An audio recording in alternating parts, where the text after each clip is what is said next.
Dream Farm is brought to you by Whitetail Institute Food Plot Blends, Hunt Stand Pro Whitetail App, Hoyt Archery, Wildlife Farming, and PH Outdoors. Welcome to Dream Farm. Today we are going to plant, well, I would like to say today, but let's just say in the near future, we're going to plant roughly 4,000 trees on this end of the farm. The first step is creating a visual screen along the trails that we use when we either walk in or drive the four-wheeler, or if we've got a little electric buggy of some kind, the trails that we use to access the woods, so the deer sitting on these hills looking down into this valley can't see us. So we're going to put a visual screen along those. And today we're planting 1,000 hybrid willow trees about 20-25 feet in from the road on both sides. So that way when they grow up and fill in, then they should create a constant or a consistent wall all the way up through there. And supposedly they will make about 5 feet a year is what they're reported to grow, and will spread out to roughly a 10 to 12, even 15 foot diameter circle within, let's say, 5 years. It will be a really nice screen. It won't happen this year, but assuming we get some decent weather and get some good growing, that will really improve the ability to sneak around on this part of the farm without the deer knowing. I also need to make it thicker up in the timber. I've talked about that, about the TSI work that we're doing and the benefits that we're going to get from that. So then deer that are bedded in those places can't see outward, nearly as well as if it's open. We've been up on top. The deer up on top aren't the ones that are seeing down into the valley. It's the deer that are bedded partway down the slope. Those are the ones that have an angle where they can see you coming and going. So a certain percentage of the deer, if you don't do something just to create some kind of a screen, are seeing us. So that's project number one. Then we've got another 3,000 trees that we need to plant on this whole hillside in front of me here. There's about, if I remember right, I think there's 3-4 acres, something like that, on this slope. And of course, an acre on the flat is way different than an acre on a slope. There's a lot more square footage when you take an acre that's on a slope, because you measure it as it's projected onto a flat surface, but the amount of area coverage is a lot higher. So we got a lot of trees going into an area here. Those are going to be more of the shrub and wildlife friendly trees. We do have some white oak and some swamp white oak, but we've got a lot of wild plum, choke cherry, 9-bark, hazelnut bush. Those are the primaries. I've got some red osier dogwood that I'm going to plant down through the bottom too, where it's a little bit more moist. That's the project. We'll bring you an update as we go along today. And obviously we're not going to get all this done today, but hopefully here over the next couple of days we can polish off getting 4,000 trees in the ground.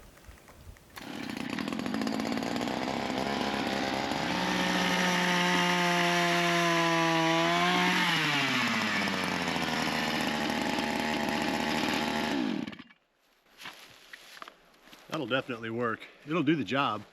I'm sure that hole is big enough in diameter for these rooted trees, but if I hit rocks at all with this thing, it's pretty much done. Whereas again, like I said, short of busting off the auger, that skid loader is going to do a lot better job. It's got a lot more oomph.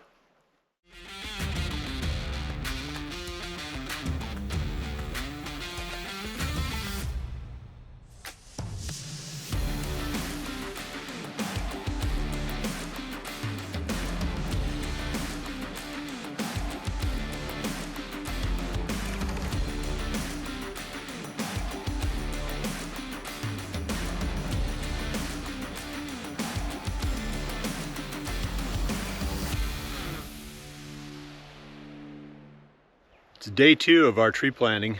We got about, I think I added it up, 2,800 yards of hybrid willow planted yesterday. So at about a 7 foot spacing, roughly 7 to 8 maybe.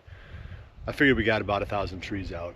It's pretty good. Yeah, I mean, without that auger that Ben had, that would have been a nightmare. Can you imagine? Trying to dig holes or use a Dibble Bar and plant that many that fast? Oh, no chance. Not my hand. So that was a definite positive to have that earth auger. And I've got the handheld one today. His was a 6-inch. This is a 4, and I think the 6 is better.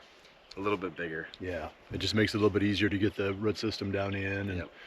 So it's gonna be a little bit tighter with especially these hazelnut. We got hazelnut bush, and those have a really big root. So I don't know what we're gonna do with those. I guess we'll have to squeeze them and jam them in there.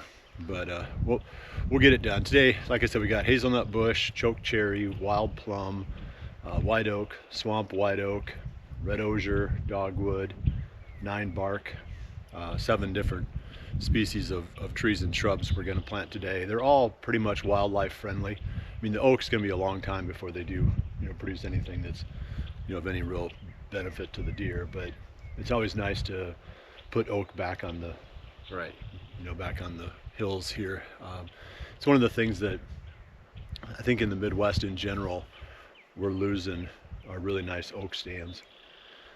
People will cut them and then they don't, replant, or they don't, whatever you want to say, regenerate like they should. So we're going to do our part. We've got 2,800 and we don't have Ben. Right. If you look behind us, see that hill behind us? That's where they're all going. So it's not even going to be, a real easy hike, but it's going to be, Carson and I have talked about it. This is, no matter how bad this gets, it's going to be easier than cutting trees. Yeah. Yeah. That was man's work, and I was a boy. I mean, Carson held his own, but gosh, I'd get my butt kicked running that chainsaw all day, especially at these hills. So we'll see how it goes here. We've got Jordan's going to be joining us today too for some, some help, and I wish that it was level so we could use that auger that Ben's got. How far are we going to space these ones apart? I don't know. I mean, we've got, I think there's 11 acres or something like that. No, I can't remember how many acres. It's not that many. Okay. It's like whatever this is behind us. Yeah. Just from the area where we did the direct seeding, yep, all the way around to the other side behind and to my left where we did the direct seeding. That's all going into these trees. So I think we'll probably need to figure that out, but my guess is it'll be, same, 10 feet, okay, roughly. Yeah. 8 to 10, 12 feet, somewhere in that range. We can scatter them around, and we can make little thickets. Yep. We got a lot of different stuff we're planting, so I don't think it's super specific on what the spacing needs to be.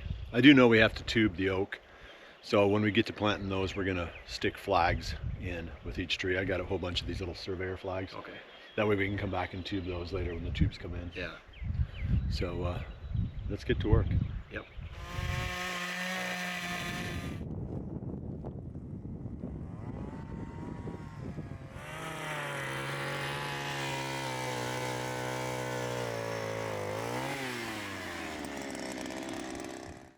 It is day 5 of the tree planting project. I'd say we're on the stretch run. I think we'll get finished up tomorrow. Fortunately, keeping these trees cool, they're holding up pretty well. I'm not seeing any fungus or anything on the roots, and they're all, looks like they're trying to bud out a little bit too. So I know they're still alive, but we do have to get them in the ground pretty quick or they're going to start dying in the bags. Today we're going to be starting out with the Dibble Bar. This is a tool that people use for planting smaller trees. We've got a whole bunch of these wild plums, but they're super small. They're almost like the size of a pencil or smaller. And they're really easy with the Dibble Bar to make a crease in the ground, slide that tree in, then make another press next to it, and then just kind of lean the dirt in and close it up. So it's a lot quicker doing that than it is drilling a big hole that you don't need with that auger. The auger we'll need for the choke cherry, the 9 bark, and the, guess what do we got left over there? The hazelnut bush, because you need a bigger hole to get those roots. Those hazelnuts are something else. They really have a lot of roots. We'll show you some more of those. I even bought a set of clippers so that we can clip away some of the roots just to get them down into these holes. I think if we get rain, then any stress related to the the way we're planting will go away. And we're supposed to get rain later today and tomorrow. So it's not completely random the way that we're putting these out. I'm trying to make pockets. Like right behind me, you can see some hills that are kind of rising up, and maybe they're pretty rocky and kind of rough, but they'll be perfect for the wild plum. So that whole part where it wraps around behind us, pockets of wild plum there, where the dirt's maybe a little bit better higher up, we're putting in the oaks, and sort of sporadically in pockets we're putting the other stuff. We're not just going like every other plant or just just spreading them out intermixed. We're actually making pockets of cover. So it'd be kind of cool to see how that does, but we're going to get more edge that way, because maybe the one will do really well and the other one won't do quite as well, and then we'll have pockets of cover with edges around it. So that's the backdrop. If we can get, like I said, a good day today and tomorrow, we should be able to wrap this up, and we'll do one final interview when we're totally done, and we'll be more than happy to be done with this project. I think that's day 7, if you're counting, but I know it's about 4,000 trees, and we weren't counting those, but You're trying not to count them. that's what the nursery said that we bought. We got it all done. There's a little over 100 of the hybrid willows left, and I'll find some spots to put those. Maybe come back in a couple of days and wrap that up. But overall, we hit this perfect. I mean, we got pretty lucky.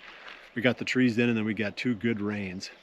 We did plant trees today in the rain. You can kind of tell by how mud spattered and wet looking we are, but couldn't have been better conditions really, because just as soon as these trees got into the ground, the rains came, and that should just eliminate a lot of that shock that comes when you plant them. Another thing we saw too was some of the ones that maybe we didn't get the dirt packed all the way down. Yeah. The rain helped push the dirt down, and it let those air bubbles up, and you've said before that can be really bad on the trees. Yeah, that all settled, and it was perfect really. I mean, I think if we don't do well this year with survival rate, I don't know when we will, but we'll come back again in a week. I'll be up at the farm, or we'll be up at the farm again, and we'll go back through and go and look at all the ones that we planted last year, and we'll show you how some of them really flourish, some of them are kind of struggling, maybe some of the locations where they did well. It's just really fascinating to me. I mean, creating habitat is pretty cool. Mm-hmm. It's fun to plant stuff and see it grow and see the environment change. Mm-hmm. And we've seen too, as we were going through planting some of those spots, some of those acorns that we put in last fall, especially the shallower ones, Yeah. they're already trying to put out little roots and stuff. Yeah, So I that saw. was encouraging. Yeah, I saw one of them actually had broken through the surface with a little what do you call those? I don't know, little tree. Sprout. Sprout. So that, if we get some warm weather, they should really take off. So we'll keep updating on all these habitat projects. But we're going to let you go now. It's time for us to get cleaned up and get on with our lives. We planted a lot of trees.